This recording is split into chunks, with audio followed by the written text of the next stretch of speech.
El motor de un auto es lo más importante para su funcionamiento. En Aprende Institute estamos listos para que lo conozcas a fondo. En el cuarto módulo te mostraremos las fases del motor de combustión interna y sus componentes.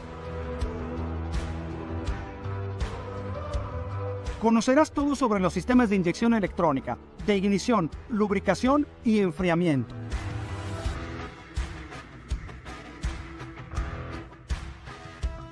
La velocidad es poder.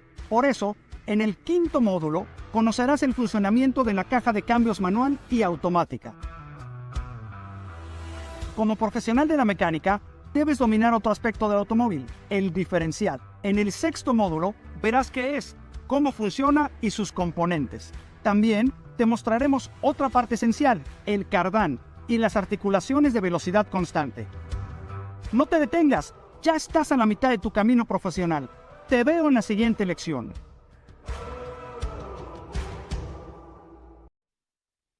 Cuando ofreces tus servicios como mecánico, debes dominar el corazón del auto, el motor. ¿Quieres seguir aprendiendo de sus partes, cómo opera y sus fallas más frecuentes? Este es el lugar correcto. En esta lección, veremos las 4 fases del motor de combustión interna y sus componentes.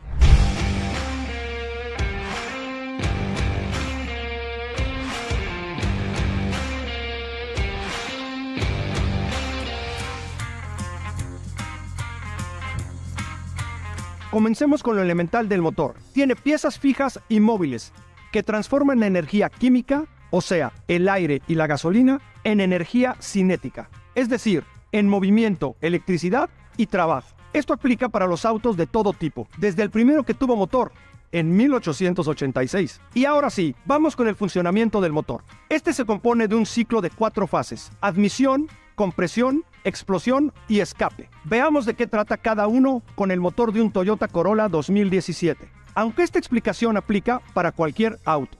La primera fase es la de admisión y comienza cuando el pistón va desde su punto muerto superior, que en inglés se conoce como Top Dead Center, TDC, hasta el punto muerto inferior, Bottom Dead Center o BDC.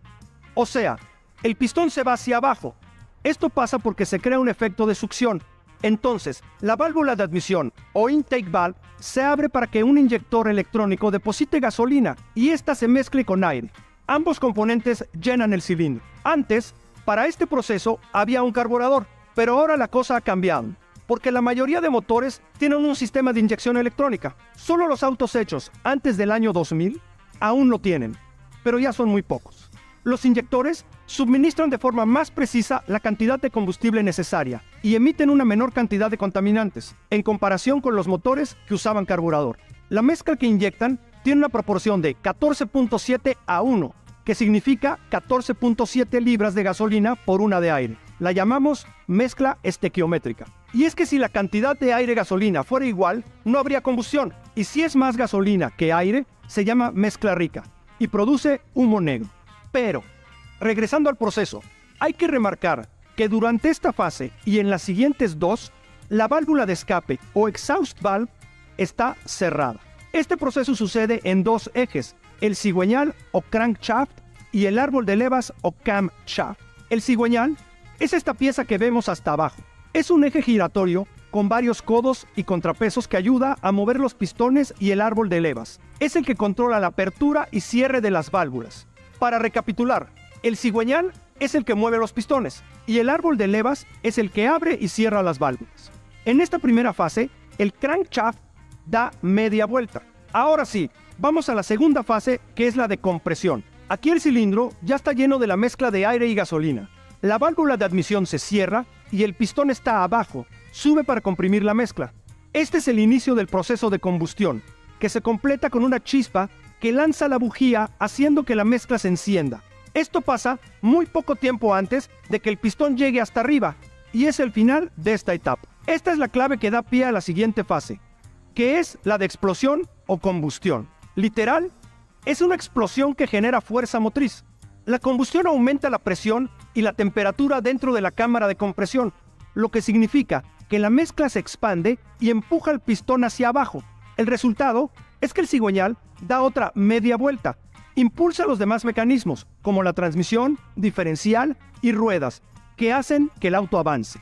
La bujía lanza una chispa todo el tiempo, entonces es muy común que se desgaste y que lleguen con nosotros para que las cambiemos. De hecho, recomiendo que las bujías se cambien cada 20 o 30,000 millas aproximadamente. Pero si te llevan un auto porque el motor falla en el arranque o cuando está avanzando, checa las bujías y los cables que las conectan. Quizá ahí está el problema. Nos queda la última fase, llamada escape. Como en la explosión, se liberan gases quemados y estos se tienen que expulsar, el camino es precisamente el múltiple y la válvula de escape. Así que cuando el pistón sube, lo saca a través de dicha válvula. Con esto, se limpia el cilindro y queda listo para iniciar un nuevo ciclo. En esta etapa, la válvula de admisión se queda cerrada, pero justo antes de que el pistón llegue hasta arriba, se abre. Pero gracias a la diferencia entre la temperatura y la densidad de los gases que salen y la mezcla de aire y gasolina que entra, las válvulas de admisión y de escape, por un instante, quedan abiertas al mismo tiempo, sin que esto afecte el proceso. Este momento se llama traslape valvular o solapado de válvulas. Y este proceso, que explicamos en unos minutos, en realidad sucede muy rápido. En este tipo de motores existen 4 pistones que están en diferentes fases y así generan movimientos constantes. El orden de encendido es 1, 3, 4, 2. Esto significa que primero la combustión sucede en el pistón número 1, después en el número 3, luego en el número 4 y finalmente en el número 2. No pueden estar en la misma fase todos. Por eso, hay una cadena o una banda de distribución entre el árbol de levas y el cigüeñal. Por lo pronto, ya conoces las 4 fases que suceden en el motor de combustión interna, que es solo una parte de cómo funciona el auto. Esto servirá para tener más seguridad al ofrecer tus servicios. En la siguiente lección, nos centraremos en sus componentes internos. Hasta pronto.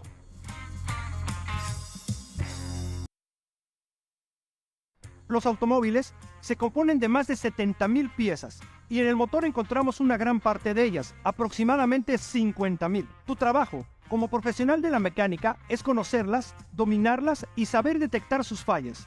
Este conocimiento le dará seguridad a tus clientes y hará que tu negocio vaya creciendo. Por eso, en esta lección aprenderás cuáles son los principales componentes del motor de combustión.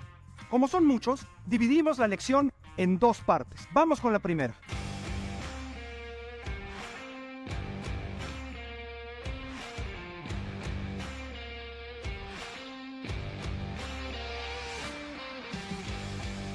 Ya hablamos de cómo funciona la combustión del motor y dentro de toda esa explicación vimos algunos de los componentes más relevantes. Ahora quiero que vayamos uno por uno para que los identifiques fácilmente. Entremos de lleno en las partes internas del motor. Es importante resaltar que está formado por piezas fijas, móviles y otras de distribución. Comencemos por las piezas fijas. Las más grandes de ellas es el engine block o bloque de motor. Para que veamos bien dónde están las piezas, usaremos el motor de un Toyota Corolla modelo 2017. Encontraremos algunas variaciones de auto a auto, pero prácticamente todos tienen las mismas partes. Entonces, el engine block contiene piezas como el Engine Lubrication Channel, Cooling Jackets, Crankshaft Bed y Camshaft Bearings. Vamos poco a poco y volveremos a cada uno a lo largo de la lección. Primero, en el Engine Block, que está hecho de fundición gris, un derivado del hierro con alto contenido de carbono que hace que tenga gran dureza. También hay una aleación de aluminio, porque el material es mucho más ligero y ayuda a disipar más rápido el calor. Y otra cosa importante del engine block es que arriba de él se monta la culata y abajo el cárter. Además, su forma y tamaño dependen del número y del orden de los cilindros del auto. Y son estos agujeros que vemos aquí donde suceden las explosiones. En este caso tenemos 4 cilindros. Perfecto. Ahora hablemos de la culata o cylinder head. En español también se le conoce como cabeza de cilindros. Como lo adelanté, va encima del engine block, lo que ayuda a formar la cámara de compresión, donde se realiza la combustión. Es esta pieza que vemos aquí. Y dentro de la culata están las válvulas, el camshaft, los cooling ducts y el lubrication channel. Pero hay otros elementos como el intake y el exhaust manifold que solo se sujetan a la culata, o el fuel injectors y las spark plugs que son de fácil desmontaje. Sé que son muchos términos, pero poco a poco nos iremos familiarizando con ellos. Entonces, sigamos. El cylinder head se fabrica de una aleación de aluminio que hace que el calor salga más fácil. También, entre el engine block y el cylinder head hay una pieza llamada junta de culata o head gasket que evita la entrada de partículas contaminantes como aire o agua y absorbe la diferencia de temperatura. Este elemento se hace de fibras sintéticas que resisten el calor y la presión, porque imagínate, está en contacto directo con la cámara de compresión, así que tiene que ser un material muy fuerte. Además, como parte de la junta, hay un aro de acero que también evita que se queme. En esta misma parte se encuentra la tapa de la culata. Esta ayuda a cerrar por arriba a la culata y así protege todos los componentes internos de polvo o de la suciedad. Aquí también encontraremos el tapón para llenar el aceite. Esta tapa se ensambla la culata con tornillos y en medio está la junta de la tapa. Estas tapas también suelen ser de aluminio, aunque hay algunas metálicas o plásticas. Vayamos a esta pieza que es el intake manifold o múltiple de admisión. Este se encarga de que la mezcla de aire y combustible lleguen sin pérdidas a cada cilindro del auto. Tanto su diseño como su diámetro ayudan a que todo llegue a su lugar. Está hecho de aluminio, ya que por lo general no se expone a temperaturas muy altas. Esto ayuda a que esta parte del motor no sea tan pesada. Y es que mientras más pesa un cuerpo, más esfuerzo tienes que aplicar para moverlo. Los fabricantes de autos se dieron cuenta de eso y ahora producen algunas piezas con otro tipo de materiales. Por acá tenemos el exhaust manifold o múltiple de escape. La diferencia con el de admisión es que está hecho de hierro fundido, porque tiene que soportar temperaturas altas de la presión y los gases. El diseño también le ayuda a aguantar esta presión. Hasta abajo del engine block encontramos el oil pan o cárter, que sella el motor por la parte inferior, y es el contenedor del aceite, y se fija con tornillos. Tiene unos tabiques que ayudan a contener el movimiento del aceite, y este tapón es el que quitamos cuando hacemos el cambio de aceite de motor, aunque también existe otro método para vaciarlo. Se puede succionar con una bomba de vacío a través del tubo medidor de aceite. Ahora, como el oil pan está en la parte baja, es muy común que se rompa con algún golpe, por ejemplo, al pasar una piedra grande o caer en un bache. Por eso, generalmente son de chapa embutida, de aleación de aluminio, aunque si el golpe es muy fuerte, de todos modos se va a dañar. Y bueno, entre el engine block y el oil pan, también encontramos otra junta que se llama crankcase gasket, que evita la filtración de partículas que no queremos. Hasta aquí tuvimos las piezas fijas. Ahora vamos con las móviles, las que transformarán la energía química en movimiento. Estas piezas se mueven en milésimas de segundo. Esto impacta directamente en el movimiento que genera. Imagínate, cuando apenas me estoy levantando de la silla, las piezas ya subieron y bajaron un montón de veces. Veamos una por una. Como profesional de la mecánica, una palabra que debe estar en tu vocabulario sí o sí es el crankshaft o cigüeñal. Los ubicamos en la parte inferior del engine block y está formado por varias manivelas o codos, y son estos. Los codos reciben el movimiento a través de las bielas. Ya volveremos a ellas más adelante. Y estos orificios son conductos de lubricación que se comunican entre ellos y también se comunican a los barrenos de lubricación que están en los codos. Su misión es hacer circular el aceite del motor. En la parte trasera del cigüeñal se monta un volante de inercia, mejor conocido como Dual Mass Flywheel o DMF, y en la parte frontal va montada una polea donde algunos elementos como la bomba del agua o el alternador toman el giro por medio de una banda de accesorios. Por lo general, el cigüeñal es de aleación de acero forjado y lo endurecen en las partes que hacen contacto con los codos y apoyos, que ya veremos más adelante. Vamos a detenernos en un momento en las partes del cigüeñal, porque es una pieza que debemos dominar. Primero hablemos de los apoyos, que son parte principal del eje del cigüeñal. Se sujetan al engine block, y ojo aquí, todo gira en torno a su eje. Hablemos de los famosos codos. En ellos va montada la cabeza de la biela, y es la parte que recibe la fuerza producida por las explosiones de la combustión. En este caso, tenemos 4 codos, pero no siempre es así. Depende de los cilindros que tenga el motor. Otras partes del cigüeñal son los contrapesos, o sea, las masas que encontramos entre los codos. Básicamente sirven para equilibrar y absorber las vibraciones que se producen por el giro. Si esta pieza se daña o se desgasta, seguro llega a tu taller. El desgaste del cigüeñal, por ejemplo, lo vemos en los codos y apoyos, ya sea porque hay bajo nivel de aceite en el motor o por un mal funcionamiento de la bomba de aceite. Una de las señales de alerta es que se enciende la luz roja del aceite en el tablero. Esto indica un preinfarto en el motor. En este escenario, hay que mirar el nivel de aceite inmediatamente. También checa el estado del aceite, porque esto impide que las piezas de metal que trabajan con el mismo tiempo se toquen. Cuando hay contacto de metal con metal, se produce un desgaste. Con un mal mantenimiento de cambio de aceite, se pueden dañar los cojinetes del cigüeñal. Por el momento, ya sabes cuáles son las piezas fijas del motor, una de las partes móviles fundamentales y cómo están compuestas. Seguro, ahora entiendes mejor el funcionamiento del motor. Y así, como las explosiones del proceso de combustión, seguro a ti te explota la cabeza por asimilar tanta información. Entonces, ahora sí, vayamos a la siguiente parte de esta lección, para conocer las demás piezas móviles y de distribución. Nos vemos ahí.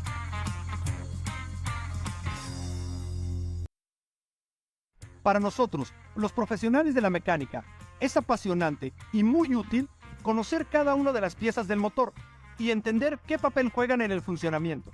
Así que sigamos adelante. En esta segunda parte, vamos a conocer los demás componentes móviles de un motor y también los de distribución. No esperemos más. Vamos a la lección.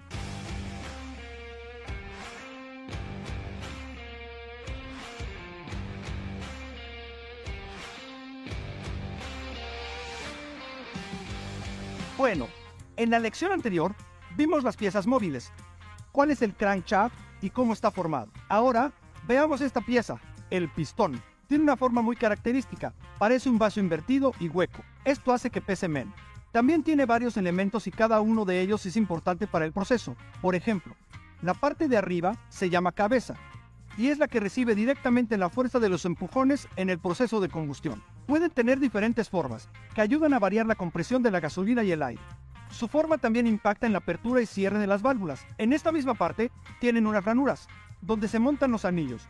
Más adelante veremos para qué sirve. Debajo del pistón vemos la falda, que ayuda a guiar el desplazamiento dentro del cilindro. Además, lleva un perno o bolt, que es la pieza que ayuda a introducir el pistón en el pie de la biela. Recordemos que el pistón se desplaza de arriba hacia abajo y viceversa en el proceso de la combustión. Este movimiento provoca un desplazamiento a través de las bielas que hacen que el crankshaft gire. Entonces, para recapitular, los pistones están dentro de cada cilindro y comprimen la mezcla de aire y gasolina que entran a la cámara. Esto genera la fuerza que empuja la biela y esta a su vez el crankshaft. Además, son grandes conductores de calor.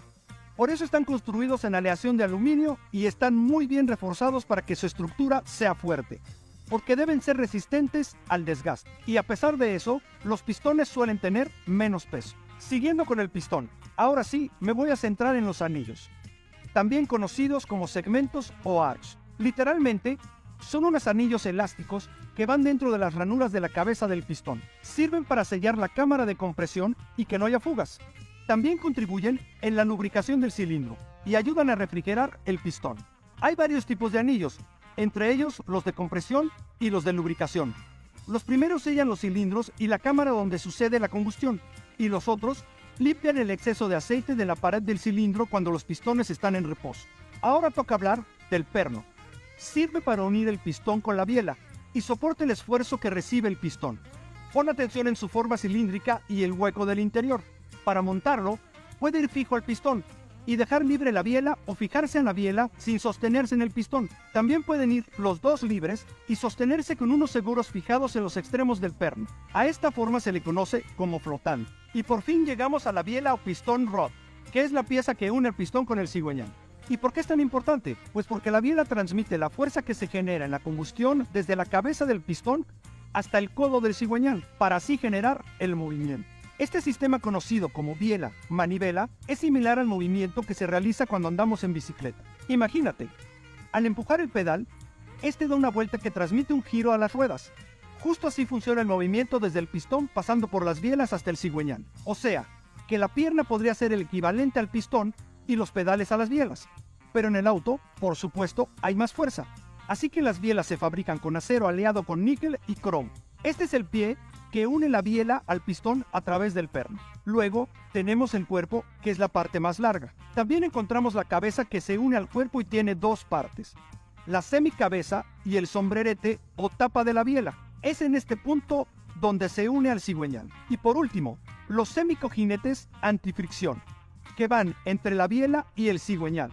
Ayudan a reducir el roce y evitan el desgaste de los codos y apoyos del cigüeñal. Por supuesto, estas piezas se pueden dañar por falta de lubricación. Esto aumenta el desgaste hasta que de plano agota la pieza. Otro escenario es que haya polvo en el aceite o que esté contaminado por la misma fricción y desgaste. Hasta aquí llegamos con las piezas móviles más relevantes. Ahora vamos con las piezas de distribución. En realidad, ya hemos hablado de los componentes de distribución, pero no con ese nombre. Por ejemplo, en la combustión interna del motor, vimos el árbol de levas, uno de los elementos más importantes. Este es otro eje que controla cuando abren y cierran las válvulas, que permiten la entrada de gasolina y aire. A lo largo de este eje, hay distintas levas o cams, que son estas de aquí, y ayudan a transformar el movimiento circular del árbol de levas en rectilíneo de las válvulas. Este árbol recibe movimiento del cigüeñal a través de la banda o cadena de distribución, y para que el árbol de levas dé una vuelta, el cigüeñal da dos. Cuando el árbol de levas está colocado en la culata, su misión es accionar las válvulas. Por eso es conocido como árbol de levas a la cabeza, Overhead Camshaft, OHC. En los motores viejos también encontramos algunos árboles de levas en el engine block, y eran conocidos como árboles de levas laterales. Las válvulas de admisión son un poco más grandes que las de escape, para que los cilindros se puedan llenar más fácil. Y como las de admisión no trabajan a temperaturas tan altas, las hacen de cromo y níquel, pero las de escape, que liberan los gases, necesitan más resistencia, así que las hacen de acero con cromo y silicio. Se divide en tres partes. Esta es la cabeza, el vástago y la cola. Ahora, para entender cómo funciona la distribución, debemos fijarnos en los buzos hidráulicos o tappet, que están entre la leva y la cola de la válvula. Están hechos para aguantar los empujes de la leva y rotan sobre su eje. Siempre deben estar lubricados. Para terminar con las piezas de distribución, hablemos de los balancines, que trabajan cuando el árbol de levas viene en medio del engine block. Se trata de una palanca que también va entre la válvula y la leva o entre la válvula y la varilla que empuja. Este balancín manda la apertura y el cierre de las válvulas.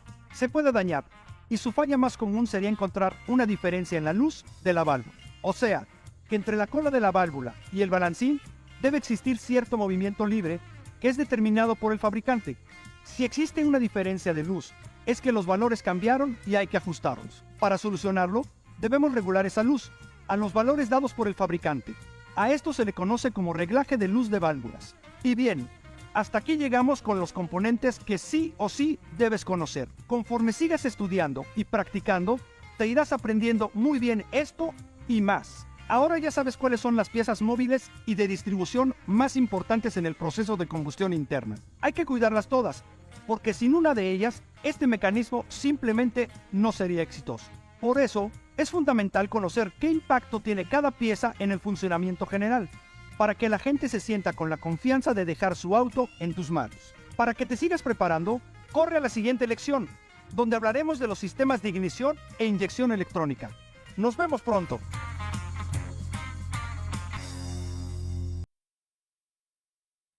Seguro te ha pasado, o te va a pasar, un cliente te llama para decirte que su auto no avanza o perdió potencia. Las razones pueden ser muchas, pero si ya revisaste la batería y está bien, entonces el problema podría estar en el motor.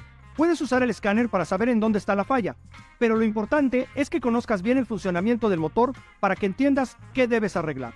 Por eso, en esta lección, hablaremos de los sistemas de inyección electrónica, la computadora y sus sensores, y del sistema de ignición.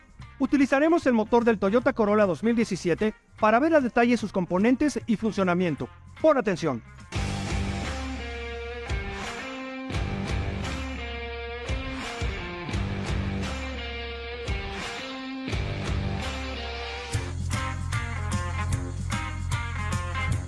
Como ya vimos, en el proceso de combustión interna del motor hay una fase de admisión.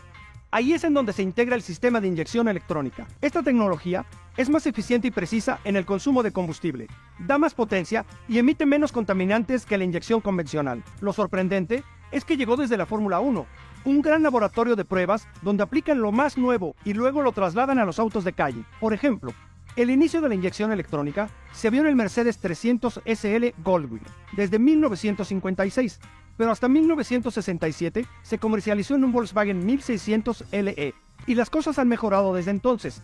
Ahora el elemento principal es la Electronic Control Unit, ECU, también llamada computadora, o unidad de control, que recibe la información de los sensores para hacer que el motor funcione. Pero vayamos más a fondo. Todo comienza en el tanque de gasolina, donde hay un sensor y una bomba que extraen el combustible y lo envían hacia el riel de inyección, o common rail. En el camino pasa por el filtro, que elimina posibles impurezas. Cuando el combustible llega al common rail, el regulador de presión manda el sobrante de regreso y mantiene una presión constante para evitar daños en los inyectores y sus conductos. No siempre hubo riel inyectores. Primero la inyección era monopunto, o single point, y después multipuntos, donde todos se inyectaban al mismo tiempo. Más tarde, fue de puntos secuenciales, donde cada inyector abre con la apertura de la válvula de admisión del cilindro correspondiente. Los inyectores esperan la señal de la ECU para depositar la cantidad exacta de combustible en el sistema de admisión. Pero para que el ECU mande la orden, primero tiene que recolectar la información de los sensores, luego procesarla, almacenarla y hacer un análisis de los resultados. Los datos originales y de entrada los guarda temporalmente para futuras referencias y después envía señales de voltaje de salida a varios dispositivos para activarlos o para ajustar su funcionamiento. La ECU se puede dividir en tres partes. La primera es el microprocesador o unidad de control, que se encarga de hacer los cálculos y tomar decisiones. Recibe la información de los sensores e interruptores del sistema, la almacena, organiza, programa y sincroniza los tiempos de operación y de respuesta de sus propios elementos y de los externos. La segunda es la memoria programable o Programmable Read Only Memory, mejor conocida como PROM.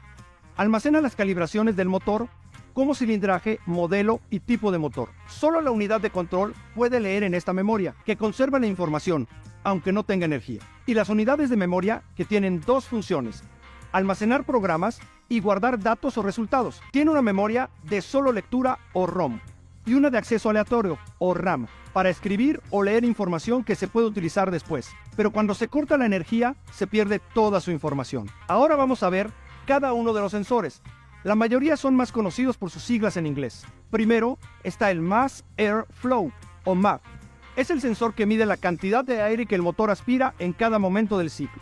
Y en este caso tenemos MAP, que es el sensor de presión de aire o Manifold Absolute Pressure. El segundo es el sensor de temperatura del aire de admisión o Intake Air Temperature, EIT, que ayuda a optimizar el encendido y es el radar para que la ECU decida la proporción de aire y combustible.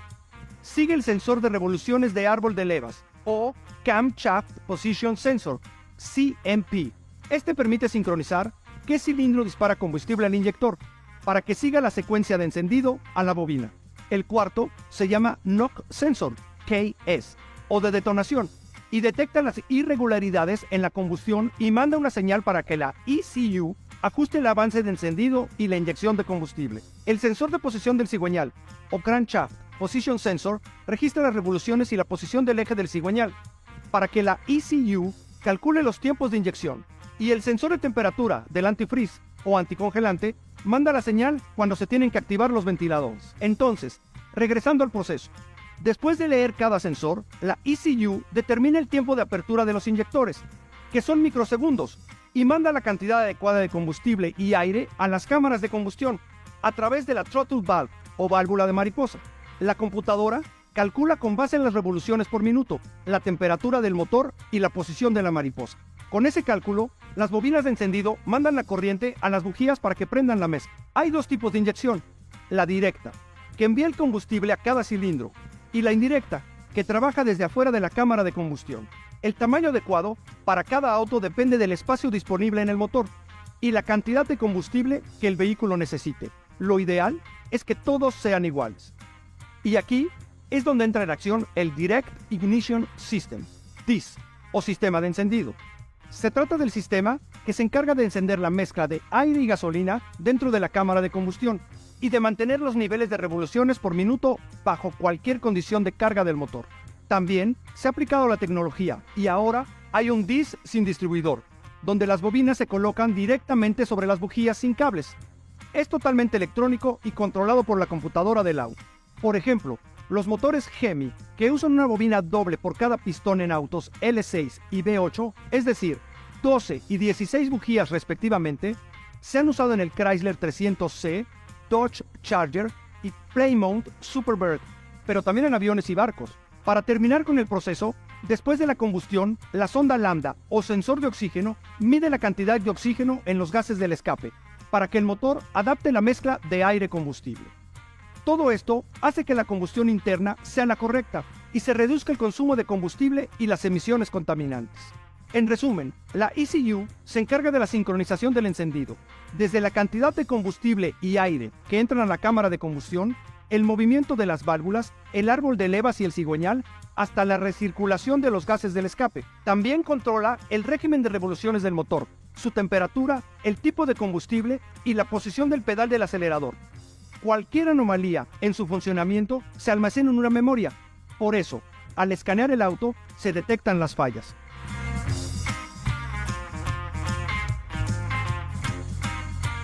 Ahora sí, ya puedes usar el escáner para ver qué vamos a arreglar. Normalmente, tendríamos que abrir el motor y cambiar la pieza afectada. En este caso, es nuestro sensor MAP, que viene montado sobre la tapa de la caja del filtro del aire.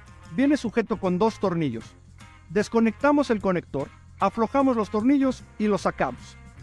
Ponemos nuevamente el nuevo, conectamos. Apretamos sus 2 tornillos. Esto aplica para todos los motores. Aunque el diseño sea diferente, el principio es el mismo.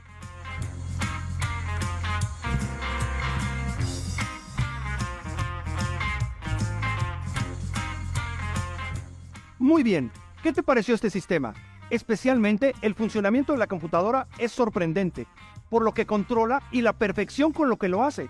En esta lección, además vimos el sistema de inyección electrónica, los sensores de la ECU y la ignición, pero aún nos queda mucho por aprender.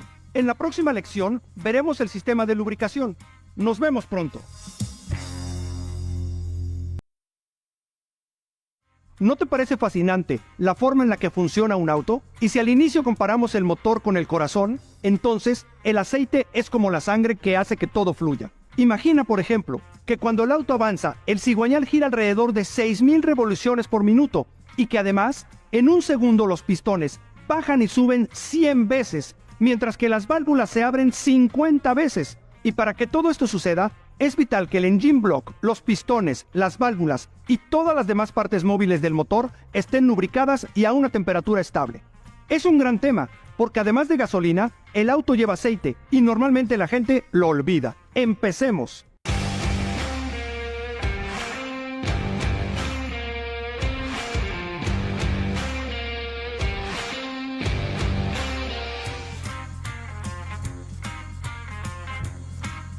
Muy bien, vayamos al grano.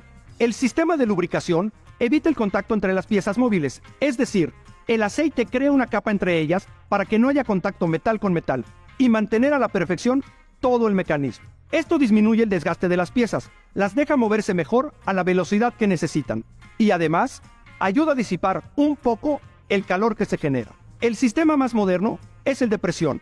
Así que nos enfocaremos en su funcionamiento con este motor Toyota Corolla 2017. Entonces, todo comienza en el cárter, esta especie de tina que está debajo del engine block en donde se almacena el aceite. Desde ahí, el aceite es succionado por una bomba que lo envía a todo el circuito de lubricación. Hay varios tipos de bombas, según su forma pueden ser de paleta, engranajes o rotor, como es en este caso, engranajes. Todas hacen lo mismo, impulsan el aceite con la ayuda del movimiento del cigüeñal. Normalmente, la bomba está conectada a través de una cadena que facilita el movimiento. Al salir del cárter, el aceite pasa por una pequeña coladera, que es el primer filtro. Cuando el aceite alcanza una temperatura muy elevada, luego de varios ciclos, pasa por un enfriador, pero al inicio llega directo al oil filter o filtro de aceite, que impide el paso de impurezas como el polvo, rebabas metálicas y carbón que se hayan formado en el proceso de combustión, o por la fricción de las piezas. O sea, que el aceite recorre todo el circuito de lubricación y regresa al cárter. A esto me refiero cuando digo que se calienta y se tiene que filtrar. Y es que cuando deja partículas, por muy pequeñas que sean, afecta al motor, y este podría comenzar a hacer ruido. También se nota cuando el auto tiene problemas de aceleración, de rendimiento e incluso porque gasta más gasolina. Entonces, hablemos de los filtros. El aceite entra por estos hoyitos, se limpia y sale por el centro hacia el circuito principal. El filtro puede ser de papel, con niveles especiales de porosidad, y prensado, doblado en forma de acordeón. Y también hay de materiales sintéticos, que tienen poros más estrechos que el papel, o de microcristal, que se usan en motores de alta gama porque eliminan partículas mucho más pequeñas y hacen que el aceite dure más tiempo. Hay otras formas de clasificar los filtros, por ejemplo, por sus partes desechables. En este caso, pueden ser blindados o con una base plástica sujeta al monobloco, o bien de cartucho. Los blindados son de una sola pieza que se coloca en el motor y se sustituye cada vez que se cambia el aceite del auto. Son más comunes en los motores diésel. El filtro tiene una válvula de retorno antidrenaje, que impide que el aceite limpio se regrese, y algunos filtros cuentan con una válvula de alivio, que cuando el aceite está frío, lo deja pasar directo al motor hasta que se calienta. Entonces, en resumen, si el aceite está demasiado caliente, pasa por el enfriador, pero si está muy frío, se salta el filtro en lo que se calienta. Después, el líquido sigue por el circuito de lubricación para llenar los cojinetes del crankshaft, de la biela y del camshaft, rodeando todos los componentes que lo requieren. Luego, pasa por debajo del pistón, pero ahí su función es enfriar el sistema de combustión, y junto con los anillos del pistón, ayudan a sellar la cámara de combustión y asegurar la potencia del crankshaft. Como todo en el auto, el proceso es muy exacto. Por ejemplo, el pistón normalmente tiene 2 anillos de compresión y 1 de aceite. Este equilibra la cantidad de aceite necesaria y el sobrante lo manda de regreso al cárter. También, cerca del filtro, hay un regulador que puede ayudar a liberar presión o mandar la señal al tablero indicando que hay poca presión. Si esto sucede, verifica el nivel y el estado del aceite. Si son correctos, usa el escáner para confirmar que la falla está ahí. Luego, mides la presión de aceite con este reloj y aprovechas para revisar la bomba. Si está dañada, tienes que cambiarla, junto con el filtro y el aceite. En caso de que sea otra la pieza que está desgastada, como los segmentos de bancada y biela, el motor ya requiere una reparación mayor. Te recomiendo cambiar el filtro cada vez que reemplaces el aceite, es decir, entre las 6 y las 12,000 millas, o lo que indique el manual del auto. Aunque solo vimos el sistema de lubricación por presión, hay otros 4. En el sistema por salpicadura o borboteo, la bomba lleva el lubricante del cárter a pequeños depósitos y unas cuchillas en los codos del cigüeñal que salpican el aceite para engrasar todo.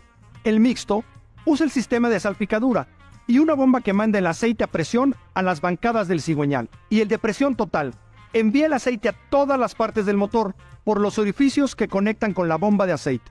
Y en autos como el Porsche 911 Turbo, el Mercedes AMG GT o el Corvette Z06, que son high performance, se usa un cárter seco. En este sistema, el aceite no se almacena en el cárter, sino en un depósito auxiliar que es alto y estrecho, para asegurar que la bomba de suministro aspire el líquido y lo reparta de manera correcta. Otra cosa que te van a preguntar tus clientes es, ¿cuál es el mejor lubricante? Así que debes saber que este líquido está hecho con una base de aceite y aditivos con propiedades detergentes, antioxidantes, anticorrosivos y antiespumantes. Su característica principal es la viscosidad, que es la capacidad para mantener la estabilidad en función de la temperatura. Por su nivel de viscosidad, los lubricantes se dividen en monogrado, que logran uniformidad durante el ciclo en cualquier clima, y los multigrado, que son más sofisticados y su viscosidad varía según la temperatura para proteger el motor. También hay una clasificación basada en el tipo de fabricación. El semisintético es el más habitual, porque funciona bien en el uso normal e intenso del motor. Y el sintético es el más preciso, porque lo elaboran en laboratorios.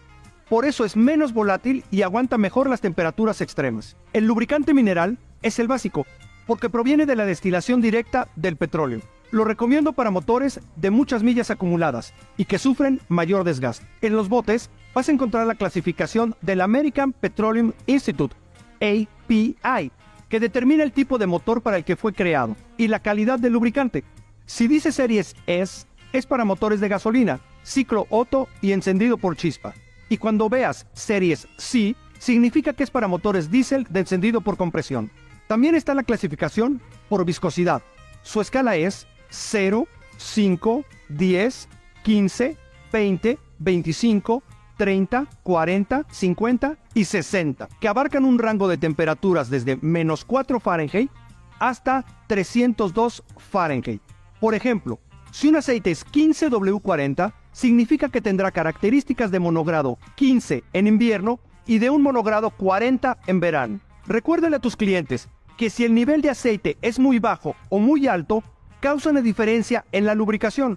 Ambos llenan el lubricante de burbujas de aire. De tu lado, no olvides revisar los manuales del auto, que son de usuario y de sistema, y que entre más motores conozcas, será más fácil hacer un diagnóstico correcto. Hay mucha información para digerir. En esta lección, vimos el sistema de lubricación, cómo funciona, los tipos de filtros, los diferentes sistemas de lubricación y los lubricantes. Y prepárate, porque en la siguiente lección hablaré del sistema de enfriamiento, que es vital para mantener el motor a la temperatura adecuada. Cuando la temperatura sube, la cosa puede ponerse interesante o peligrosa. Y en un motor es normal que por el movimiento y la fricción de sus componentes se calienten. Para que entiendas muy bien cómo funciona, preparamos esta lección, en donde también aprenderás qué piezas lo componen, así como las fallas más comunes y sus soluciones. No te pierdas ningún detalle.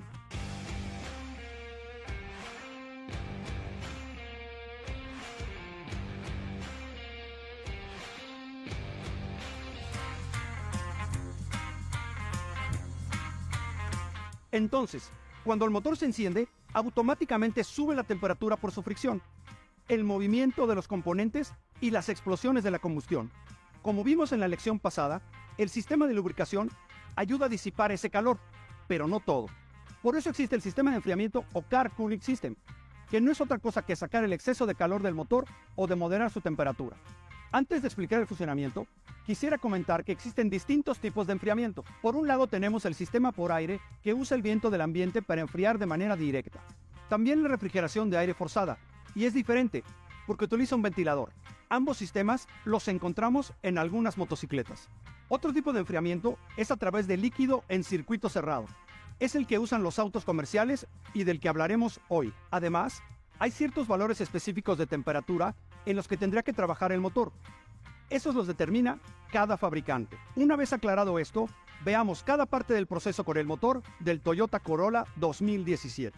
Primero, hablemos de los refrigerantes o coolants, que reducen el exceso de calor del motor y de las piezas involucradas en el proceso de la combustión.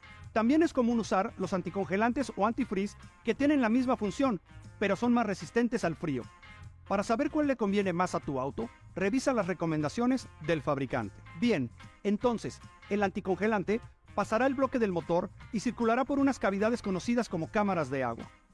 También hace contacto con las camisas de los cilindros, o cylinders liner, que se encuentran alrededor de ellos. Ahora pensemos en el proceso desde que arranca el auto. Cuando eso sucede, el motor comienza la combustión interna que ya vimos. Se genera el calor que se equilibra con el sistema de lubricación, además de que una parte sale por la válvula de escape. El resto lo absorbe el líquido refrigerante, que está en la camisa de los cilindros. Entonces, en la etapa inicial, el anticongelante debe quedarse en el engine block para que alcance la temperatura normal de su funcionamiento. Pero hagamos una pausa para hablar de los anticongelantes, porque aunque no lo creas, hay personas que usan agua porque es más económica. El agua puede ser una gran opción en situaciones de emergencia, pero tiene varios inconvenientes, por lo que no recomiendo usarla cotidianamente. Por ejemplo, la temperatura a la que hierve es muy oxidante y puede afectar rápidamente las partes metálicas del motor. Además, por su naturaleza, si el agua alcanza temperaturas bajas, se solidifica, y eso eventualmente puede romper los conductos por los que circula. La diferencia con los líquidos refrigerantes es que estos utilizan productos químicos que ayudan a disminuir el punto de congelación, a aumentar la temperatura de ebullición y a evitar la corrosión de las piezas metálicas por donde pasa. Recomiendo especialmente los anticongelantes orgánicos porque tienen más durabilidad, duplican las millas y protegen mejor los materiales. Eso sí, nunca mezcles orgánicos con inorgánicos, porque tienen naturalezas distintas, y es recomendable cambiar el anticongelante cada 2 años, o 25,000 millas, aproximadamente. Muy bien, ahora sigamos con el proceso de enfriamiento. Nos quedamos en que el anticongelante circulaba por el engine block. Después, pasa por todas las cavidades, porque la bomba de agua, o water pump, hace circular el líquido a todos los lados necesarios para que absorba el calor. La bomba está sincronizada al motor. Entonces, mientras más rápido gira el cigüeñal, mayor será la velocidad con la que circula el anticongelante, y por lo tanto, más rápido se eliminará el calor. A esa bomba de agua la impulsa el mismo motor, a través de esta banda, ya que está montada en el engine block, y esta banda hace girar a la bomba, para hacer circular el anticongelante. Además, el interior de la bomba también está formada por una serie de elementos que mueven el líquido, y evitan que haya fugas. Entonces, En condiciones normales, el anticongelante se queda en el engine block, lo que evita que este líquido salga hacia otras partes que no queremos, gracias a una pieza clave que se llama termostato o termostat. De hecho, hay una temperatura a la que es normal que trabaje, que es aproximadamente a los 180 grados Fahrenheit, o sea, 90 grados centígrados. Estos parámetros varían de acuerdo al fabricante, aunque estos son los parámetros que encontrarás normalmente. Entonces, el termostato es como una válvula mecánica que se abre o cierra de acuerdo a esta temperatura. Cuando está normal, permanece cerrado. Cuando está muy caliente, se abre y deja pasar el anticongelante a través de una manguera hacia el radiador o radiator, del que hablaremos ahora. Porque llega un momento en el que el líquido empieza a calentarse tanto que debe salir. Y es común que el termostato falle. Una vez llegó al taller un cliente con un problema en su termostato. Me di cuenta de que no funcionaba, porque había una diferencia considerable entre la temperatura de la manguera superior, que es la que está conectada al termostato, y la manguera inferior.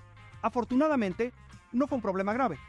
Solo tuve que cambiar el termostato, porque cuando falla, no hay mucho más que hacer. Como profesional de la mecánica, recuerda revisar muy bien cada componente para detectar en dónde está el problema.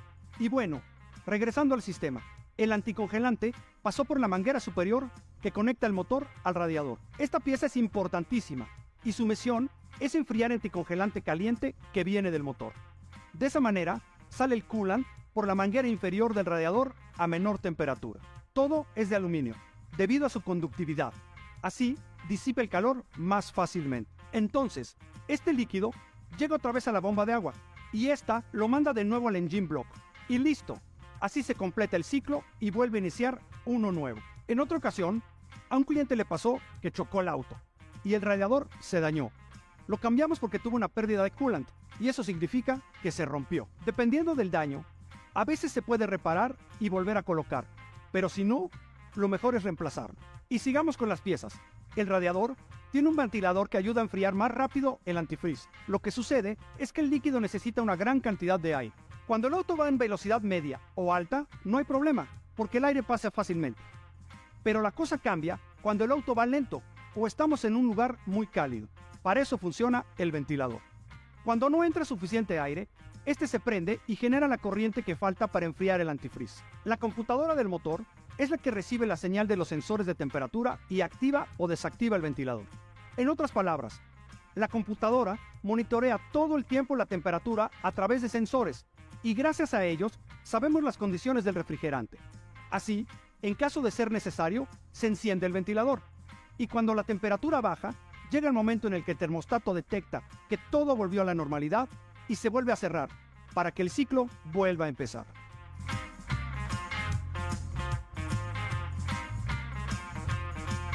Una de las fallas más comunes de este sistema son las fugas de coolant. Mucha gente se da cuenta de que algo anda mal hasta que mueve su auto y encuentra una mancha líquida debajo de él. Esto puede ser aceite o coolant, pero es muy fácil diferenciarlos, porque el segundo suele tener un color verdoso, azulado o rosáceo. En cualquier caso, hay que revisar todo el sistema de enfriamiento para detectar en dónde está la fuga. Generalmente, alguna manguera está dañada, así que hay que cambiar. Para que tengas una guía clara de qué hacer, vamos a ver cómo lo hicimos en el taller. Esta manguera se revienta por el exceso de temperatura, demasiado elevado, y la rompe.